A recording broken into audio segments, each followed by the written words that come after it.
Hello friends, welcome to layer one in Java basics. आज हम सीखेंगे कि प्रोग्रामिंग क्या होता है। तो स्टार्ट करते हैं। Programming is the process of writing the set of instruction. Programming एक प्रोसेस है जो कि कुछ set of instruction, set of rules होते हैं। उसको हम लिखते हैं और वो कंप्यूटर को हम देते हैं, giving it to the computer so that computer can process it and give us output. पहले हम कुछ सेट ऑफ इंस्ट्रक्शन लिखते हैं, वो कंप्यूटर को हम प्रोवाइड करते हैं, जिससे कंप्यूटर प्रोसेस करके हमें उसे आउटपुट देता है। बट मेजरली हम लोग ये समझने वाली यहाँ पे बात है कि हम इंग्लिश में समझ रहे हैं, हिंदी में समझ रहे हैं, मराठी, तेलुगु, तमिल अपने ह्यूमन अंडरस्टैंडिंग लैंग्वेज में है। बट कंप्यूटर का भी एक खुद का लैंग्वेज होता है जो कि कंप्यूटर अपने लैंग्वेज में समझता है। तो उस कंप्यूटर बाइनरी नंबर में समझता है, जो कि बाइनरी नंबर 0 एंड 1 में। यहाँ तक कि कोई भी बात, कोई भी writing of set of instruction, जैसे कि हम बता रहे हैं, जो हम सेट ऑफ इंस्ट्रक्शन लिख रहे हैं कंप्यूटर प्रोवाइड कर रहे हैं, हम तो सेट ऑफ इंस्ट्रक्शन अपने अपने लैंग्वेज में कर रहे हैं, जैसे हिंदी, इंग्लिश, ये सब लैंग्वेज है। वैसे प्रोग्रामिंग के लिए एक लैंग्वेज है जो कि हम यहाँ पे जावा सीख रहे हैं। तो ऐसे ही कंप्यूटर को हम जो प्रोवाइड कर रहे हैं, तो कंप्यूटर अपने लैंग्वेज में कन्वर्ट करके, जो कि बाइनरी नंबर में होगा 0 एंड 1 फॉर्म में, वो कन्वर्ट करके अंडरस्टैंड करता है कि हमसे यूजर क्या करवाना चाहता है, या हमें प्रोग्रामर क्या कराना चाहता है, कौन सा प्रोसेस या कौन सा ऑपरेशन परफॉर्म कराना चाहता है। तो कंप्यूटर वो ऑपरेशन समझता है, फिर उसको आउटपुट प्रोवाइड करता है उस यूजर या उस कस्टमर या उस क्लाइंट को। And the language in which set of instruction are written in binary number, जो भी binary number set of instruction लिखा जाता है उसको मशीन लेवल लैंग्वेज कहते हैं। तो चलते हैं हम अपने नेक्स्ट टॉपिक पे। तो हमारा पहला टॉपिक होगा इंट्रोडक्शन टू जावा। तो जावा के बारे में सीखते हैं। जावा क्या है?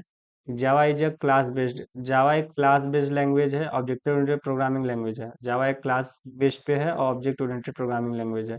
Developed by Sun micro system in 1995। ये सन माइक्रो सिस्टम एक लैब का नाम है जो कि 1995 में डेवलप किया गया था। Design for portability across different platforms, meaning write once run anywhere. इसका मतलब है कि जावा जो प्रोग्रामिंग लैंग्वेज है वो डिज़ाइन की गई थी कि डिफरेंट डिफरेंट प्लेटफॉर्म पे ये रन हो। अगर हम सपोज करिए कि अगर हम विंडो यूज़ कर रहे हैं, कोई मैक यूज़ कर रहा है, कोई लाइनक्स यूज़ कर रहा है, अगर कोई एक प्रोग्रामर अपने एक विंडो पे प्रोग्राम किया हुआ है, तो वो उस प्रोग्राम को हम लाइनक्स या अदर ऑपरेटिंग सिस्टम प्लेटफॉर्म पे हम उस प्रोग्राम को रन कर सकते हैं। इसलिए जावा को डिज़ाइन किया गया था।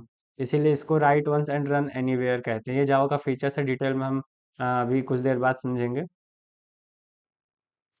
जावा को हम डिटेल में समझते हैं। Java was develop by James Gosling. Java James Gosling ने डेवलप किया था, जो कि सन माइक्रो सिस्टम लेबोरेटरी में किया गया था मई 1995 में। एंड बाद में इसको ओरेकल कॉर्पोरेशन 2010 में एक्वायर कर लिया था। Java is known as for its simplicity and security features. Java, अगर हम देखें तो मेन इसका पर्पस इसलिए फेमस ज़्यादा है कि ये सिक्योरिटी, इसकी फीचर्स अच्छी है। इस वजह से इसे पॉपुलर, ये इंटरप्राइज लेवल एप्लीकेशन के लिए इसलिए पॉपुलर है, अपने सिक्योरिटी के लिए। Java application are compile to byte code. Java application जो होता है वो बाइट कोड कंपाइल होता है, जो कि सिर्फ जेवीएम पे ही वो रन होता है। जेवीएम का फुल फॉर्म है जावा वर्चुअल मशीन। जो भी कोड हम जावा में लिखते हैं वो बाइट कोड में कन्वर्ट होकर वो जेवीएम ही उसको रन करता है, जावा वर्चुअल मशीन। नेक्स्ट हमारा टॉपिक है हिस्ट्री ऑफ जावा। अब थोड़ा जावा के हिस्ट्री के बारे में देखते हैं। James Gosling and his team. देखो, जेम्स गोसलिंग तो फादर ऑफ जावा कहते हैं उन्हें, लेकिन उनके साथ कुछ टीम मिलकर काम की थी, तो उस टीम का नाम ग्रीन टीम था। और ये कहाँ पे काम चल रहा था, जैसे कि हम पिछले में बताए, Sun micro system in 1995। James Gosling और उनकी टीम मिलके सन माइक्रो सिस्टम में 1995 में जावा को डेवलप किया गया। इनिशियली इसका नाम ओआक था। बाद में ये नेम आफ्टर एन ओआक ट्री, इसका नाम ओआक ट्री के नाम के बाद पड़ा, जो कि गोसलिंग के ऑफिस के बाहर था। To create a language for interactive television, इसको इसलिए क्रिएट किया गया था कि टेलीविजन से इंटरेक्ट करे। बट उस टाइम पे ये बहुत एडवांस था। हमारा नेक्स्ट है कि rename to Java inspired by Java coffee. अब आप ये कहेंगे कि जावा का नाम कहाँ से हुआ, इसको हम आगे भी डिस्कस करेंगे इन डिटेल में। तो बस इतना समझिए कि बाद में इसका, पहले इसका ओवाक नाम था, लेकिन बाद में इसका नाम रीनेम किया गया, जो कि जावा पड़ा। और जावा कहाँ से हुआ? ये जावा कॉफी के नाम से ही यहाँ पे जावा इन्होंने रखा, प्रोग्रामिंग लैंग्वेज। तो अब हम समझते हैं कि जावा में नेम एंड ओवाक में क्या डिफरेंस, कि जावा कैसे हुआ, फिर ओवाक पहले कैसे, इसको डिटेल में देखते हैं। तो James Gosling and his green team has invented Java. James Gosling और उनकी टीम मिलके जावा नाम को इन्वेंट किया था। उन्हें कब आइडिया मिला था? When he got the idea he had the coffee in his hand. James Gosling और उनकी टीम मिलके जावा को नाम उन्होंने रखा था। और उनको ये आइडिया कब आया? जब उनके हाथ में कॉफी थी। और the language was initially called oak. Starting में इसका ओआक नाम था। वो भी वो कब पड़ा था? जब oak tree that stood outside Gosling office. Oak जब उनके ऑफिस के बाहर था, एक ओआक ट्री है जिस नाम से पहले उन्होंने लैंग्वेज का ओआक रखा। Later the project went by the name green and was finally rename Java. बाद में इस प्रोजेक्ट का नाम जावा किया गया, जो कि जावा कॉफी के नाम से पड़ा। अब जावा कॉफी क्या है? Java coffee is coffee from the island of Java. देखो, जावा कॉफी ये है कि एक आइसलैंड है, उसका नाम था जावा, इन इंडोनेशिया, जो कि इंडोनेशिया में है। और हाँ, एक और चीज, कि fourth largest coffee producing country in the world. ये एक जनरल नॉलेज का हो गया, ये थोड़ा सा आउट ऑफ सिलेबस है, बट आपको ये समझना चाहिए कि जावा ओआक में क्या रिलेटेड है। ये नॉलेज के लिए है कि ओआक पहले क्या था, और बाद में जावा कैसे पड़ा। तो बस इतना सिंपल सी चीज है कि जेम्स गोसलिंग और उनकी टीम स्टार्टिंग में इसका नाम ओआक रखते हैं। ओआक क्या होता है कि ओआक एक पेड़ का, एक ट्री का नाम है जो कि गोसलिंग के ऑफिस के बाहर रहता है। बाद में इसको जावा रखा गया, जो कि जावा कॉफी के नाम से इंडोनेशिया में एक आइसलैंड है, वो उसके नाम से हम ये समझ सकते हैं कि प्रोग्रामिंग लैंग्वेज उन्होंने इस लैंग्वेज का नाम जावा रखा। अब देखो, नेक्स्ट में है कि इवोल्यूशन ऑफ जावा। जावा के कब कब इवोल्यूशन, कौन कौन से टाइम पे अपडेशन हुए, क्या हुए जावा में, आइए ये देखते हैं। इन 1995 में तो जावा डेवलप ही हुआ था। इन 1996 में जावा 1.0 रिलीज हुआ पब्लिकली। नेक्स्ट 1998 में जावा 2 इंट्रोड्यूस हुआ, जिसमें स्ट्रिंग आए, उस पे कुछ न्यू जीयूआई टूल क्रीट आया, उसमें कलेक्शंस फ्रेमवर्क भी जावा 2 में आया, एंड परफॉर्मेंस भी इम्प्रूव। नेक्स्ट 2004 में जावा 5 आया, जिसमें इसको हम J2SE के नाम से जानते हैं। और इसमें generics, metadata, annotations, innovated types and enhance for loop Java 5 में आए 2004 में। नेक्स्ट टू 2010 में आपने पिछले टॉपिक में हम बताया कि स्टार्टिंग में जावा आपका डेवलप हुआ था सन माइक्रो सिस्टम में, जो कि बाद में 2010 में ओरेकल एक्वायर कर लिया था सन माइक्रो सिस्टम को। नेक्स्ट 2014 में जावा 8 रिलीज हुआ, जिसमें lambda expression, streams API and new date time API है। इसमें अगर आप देखें तो जावा 8 मोस्ट पॉपुलर है, क्योंकि इस जो लैम्डा एक्सप्रेशन, स्ट्रीम्स एपीआई काफ़ी कुछ ऐसे एपीआई हैं इसमें जो कि अपडेशन हुए, जो कि बहुत ज़्यादा पॉपुलर हुए जावा में। 2017 में जावा 9, उसमें मॉड्यूल सिस्टम इंट्रोड्यूस हुआ। नेक्स्ट 2018 में जावा 11 लॉन्ग टर्म सपोर्ट के लिए रिलीज हुआ। और अगर हम देखें तो लास्ट हमारा 2021 में जावा 17 जो latest LTS long term support version है, इसमें पैटर्न मैचिंग और सील्ड क्लासेस भी हैं। ये रहा इवोल्यूशन ऑफ जावा। आप बस इतना याद रखिए कि जावा का स्टार्टिंग कब हुआ, मतलब कि इन्वेंट कब हुआ, तो 1995 में। उसके बाद उसके टाइम टू टाइम अपडेशन होते गए। और एक और ये कि जावा इस समय किसके एक्वायर्ड में है? ओरेकल। स्टार्टिंग तो सन माइक्रो सिस्टम ने की थी, बट ओरेकल के देख रेख है, जावा पूरा है करंट ओरेकल के पास जावा का। चलिए चलते हैं नेक्स्ट अपने टॉपिक पे। जावा के की फीचर्स कौन कौन से हैं? तो जावा के तो कई सारे की फीचर्स हैं, लेकिन जो मेन इम्पोर्टेंट है वो हम बता देते हैं।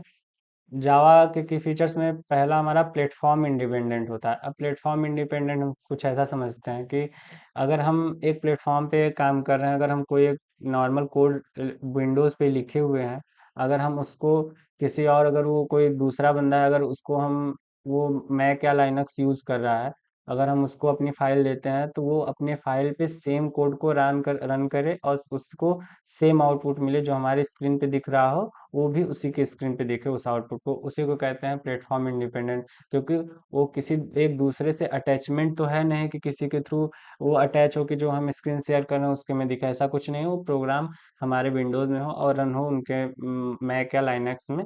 इसी को, ये कौन सा कॉन्सेप्ट यूज करते हैं? ओरा का, जो हम अभी पिछले पिछले टॉपिक में देखे थे, write once and run anywhere.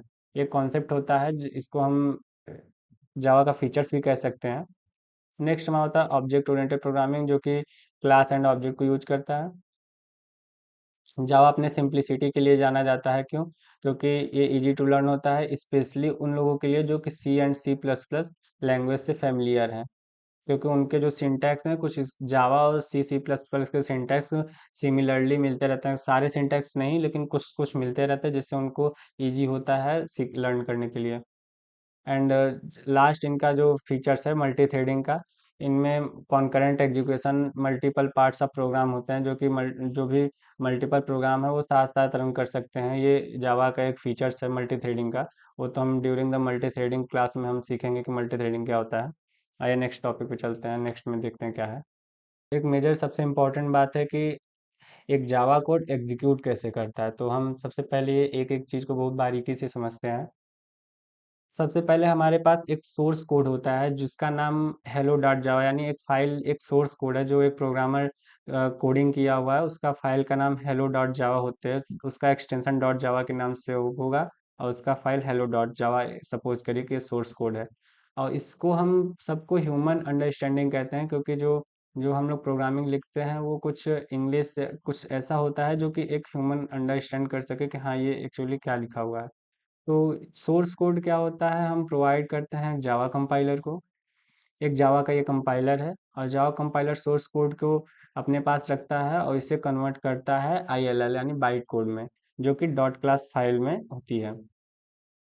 Java compiler source code को लिए अपने पास रखा और इसके बाद सोर्स कोड को कन्वर्ट किया आईएलएल यानी बाइट को इंटरमीडिएट लेवल लैंग्वेज को कहते हैं, जो कि डॉट क्लास फाइल्स रहती है।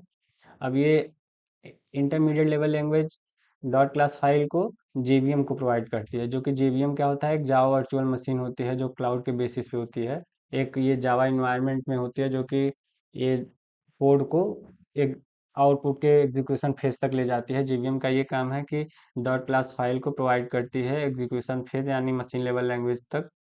तो हम क्या करते हैं कि सोर्स कोड को हम जावा कंपाइलर को प्रोवाइड करते हैं, और जावा कंपाइलर सोर्स कोड को कन्वर्ट करता है इंटरमीडिएट लेवल लैंग्वेज में। एंड वो डॉट क्लास फाइल आईएलएल क्या करता है, वो प्रोवाइड करता है जेवीएम को। एंड जेवीएम जो कि डॉट क्लास फाइल जो बाइट कोड में है उसको आईएलएल से लेता है और वो प्रोवाइड करता है मशीन लेवल लैंग्वेज में, जिससे कि machine level language 0 and 1 binary number में ये कन्वर्ट करके आउटपुट मशीनरी में आउटपुट प्रोवाइड करता है। अगर सपोज करिए कि हमने कोडिंग में हेलो प्रिंट कराना है हमें, हेलो वर्ड, तो ये जो फाइल है ये जावा कंपाइलर के पास होगी, जावा कंपाइलर कन्वर्ट करेगा इसको डॉट क्लास फाइल में। And dot class file ILL के थ्रू जेवीएम के पास आएगी, जेवीएम ये डॉट क्लास फाइल को मशीन लेवल लैंग्वेज में देगा, जो कि कंप्यूटर के स्क्रीन पे ये बाइनरी नंबर में समझेगा और आउटपुट उसका हेलो वर्ड देगा। तो हम हाई लेवल लैंग्वेज से इंटरमीडिएट लेवल लैंग्वेज तक जो भी फेज होता है इसको कंपाइलेशन फेज कहते हैं, क्योंकि इसमें जावा कंपाइलर कंपाइलर के through dot class file and dot जावा में एक्सचेंज होता है। एंड नेक्स्ट हमारा क्या होता है, जो भी आईएलएल से आउटपुट तक हमारा जो भी फेज होता है इसको एग्जीक्यूशन फेज कहते हैं। सिंपली इसका यही है जावा की कोड कैसे एग्जीक्यूट होता है कि हमारा जो सोर्स कोड होता है वो आईएलएल में जावा कंपाइलर के थ्रू डॉट क्लास फाइल में कन्वर्ट होता है, उसके बाद ये हमारा जेवीएम डॉट क्लास फाइल को लेता है और इसको एग्जीक्यूट करता है आउटपुट में। तो हमारा नेक्स्ट टॉपिक है कि हमने देख तो लिया उसमें बाय द फिगर की कैसे एग्जीक्यूट होता है, आइए हम थ्योरी के रिगार्डिंग समझते हैं। मेन जो एग्जीक्यूशन ऑफ जावा हो उस 3 मेन स्टेप में इन्वॉल्व होता है। तो हमारा सबसे पहला स्टेप होता है कि क्रिएटिंग द प्रोग्राम। अब जो सोर्स फाइल है उसको कौन क्रिएट करता है वही देखते हैं। Creating the program, Java programs are written using a text editor on an integrated development environment. अब ये इंटीग्रेटेड डेवलपमेंट इन्वायरमेंट क्या होता है वो तो हम आगे समझेंगे, लेकिन आप इतना समझिए कि ये कोई टेक्स्ट एडिटर होता है जिसमें हम जावा प्रोग्राम लिखते हैं। और जावा प्रोग्राम कौन लिखता है, एक जावा प्रोग्रामर होता है, उसकी रिस्पॉन्सिबिलिटी होती है कि वो एक प्रोग्राम लिखे। अब वो प्रोग्राम एक टेक्स्ट एडिटर हो जो आईडी आईडी समझते हैं आगे। आईडी एक मेजरली एक इन्वायरमेंट होता है जहाँ पे हम अपने कोड को लिखते हैं। अब हमारा वो आईडी कौन कौन से हो सकते हैं, जैसे एक इंटेलिजे आइडिया होता है, इक्लिप्स होता है, नेटबीन्स होता है, कई सारे टेक्स्ट एडिटर होते हैं इनके। एंड एक this source code is saved with dot Java extension, जो कि हमने पिछले टॉपिक में बताया कि इस सोर्स कोड जो एक्सटेंशन होता है वो डॉट जावा के नाम से सेव किया जाता है। सबसे पहले हमारा ये जावा प्रोग्रामर का काम होता है कि एक प्रोग्राम को क्रिएट करे जो कि किसी एक आईडी पे हो, जो इंटेलिजे हो, आपको जो अच्छा लगे वो आप यूज कर सकते हैं। इंटेलिजे आइडिया, इक्लिप्स, नेटबीन्स कोई भी हो सकता है। आप उसको डॉट जावा एक्सटेंशन से सेव करें। एंड हमारा नेक्स्ट स्टेप होता है कंपाइलिंग द प्रोग्राम। हमने पहले देखिए हम क्या कर रहे हैं, डॉट्स ये जो डॉट जावा फाइल है सोर्स कोड, इसको हम जावा कंपाइलर के थ्रू कंपाइल करके कहाँ जा रहे हैं, डॉट क्लास फाइल में। हमारा पहला स्टेप ये हुआ। अब नेक्स्ट स्टेप हमारा होगा डॉट क्लास फाइल के। हमारा डॉट क्लास फाइल में क्या होता है कि कंपाइलिंग द प्रोग्राम। अब नेक्स्ट हमारा है कि जो भी हमारा प्रोग्राम है उसको कंपाइल करते हैं। अब जावा कंपाइलर एक जावा सी कमांड होती है जो कि सोर्स कोड को बाइट कोड में कन्वर्ट करती है और ये स्टोर करती है डॉट क्लास फाइल में। एंड ये एक प्लेटफॉर्म इंडिपेंडेंट, क्योंकि अगर हम विंडो में है तो हमारा डॉट जावा फाइल वो हमारे ही सिक्योरिटी के लिए इसको हम सेम फाइल नहीं किसी को शेयर करते हैं।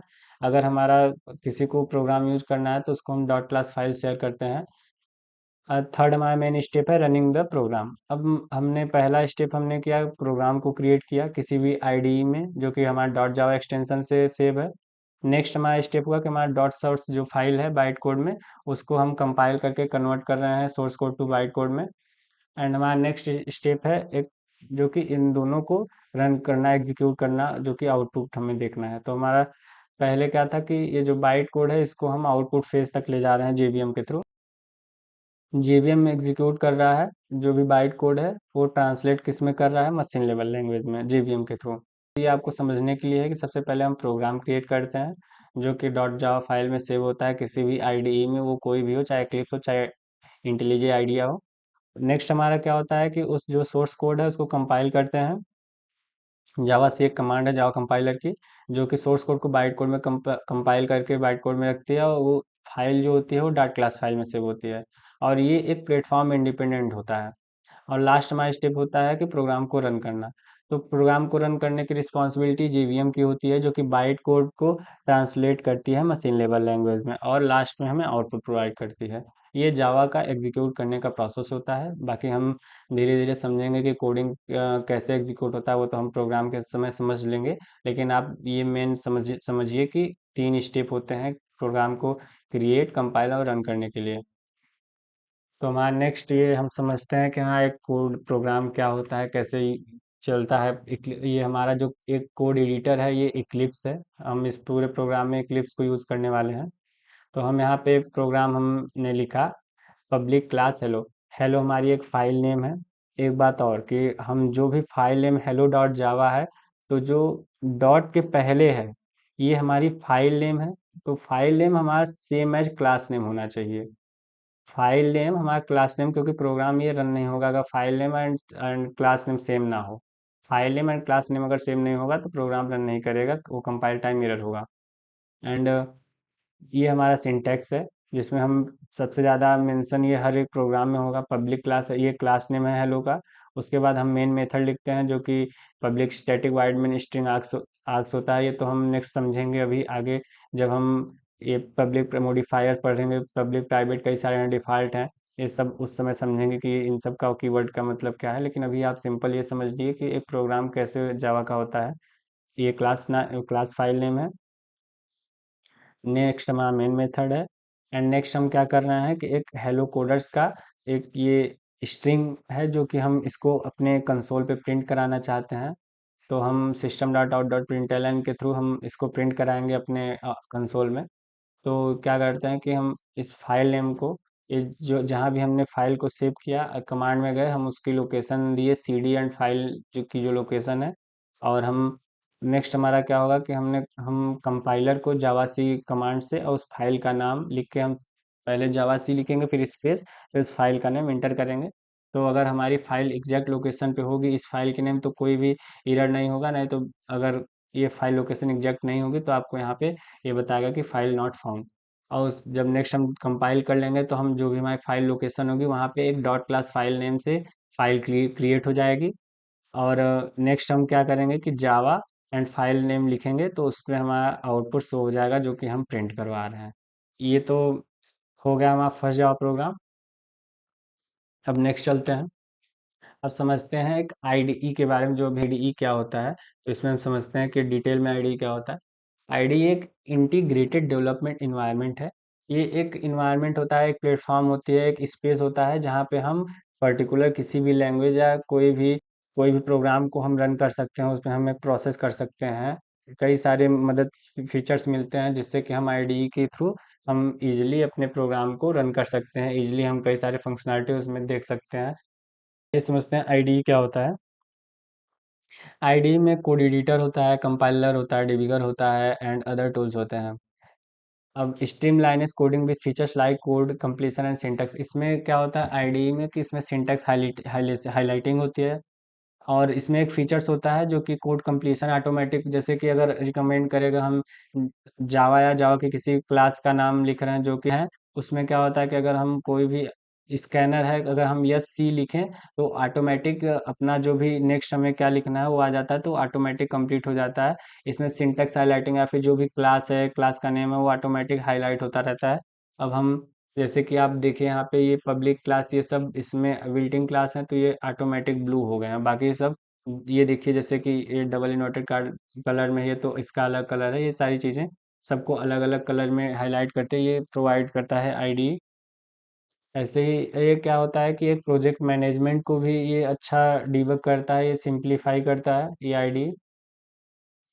अब कोड एडिटर्स को, जावा के लिए कोड एडिटर्स कौन कौन से नीडेड हैं वो देखते हैं।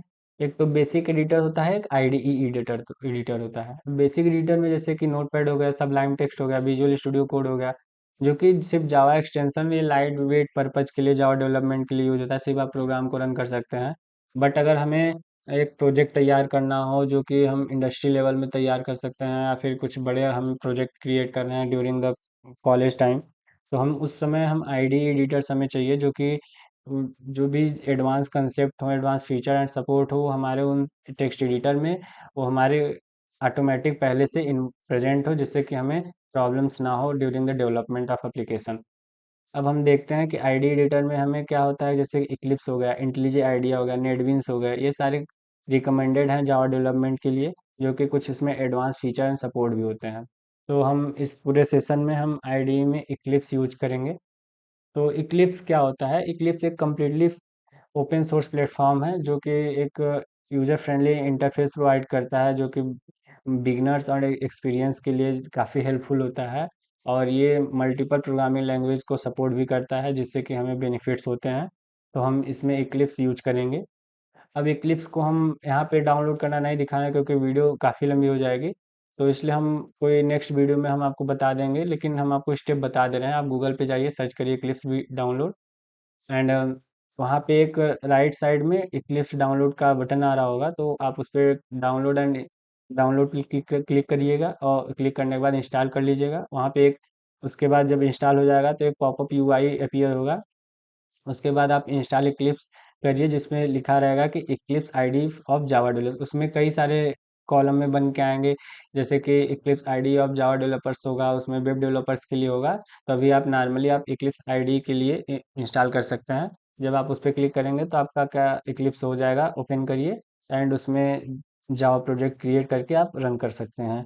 अगर आपको अभी कुछ तक नहीं समझ में आ रहा है कि जावा को कैसे करना है, तो आप सिंपली इस कोड को देखिए, इस कोड को उसमें hello dot Java file create करके आप उसको रन करिए, देखिए आप रन कर सकते हैं। नहीं तो हम इक्लिप्स जब ओपन करेंगे, जब भी हम नेक्स्ट अभी स्टार्ट करेंगे इक्लिप्स को, तो हम उसमें दिखाएंगे कि क्या चीज़ें, कैसे जावा प्रोजेक्ट क्रिएट होता है, कई सारी चीज़ें हम उसमें देखेंगे।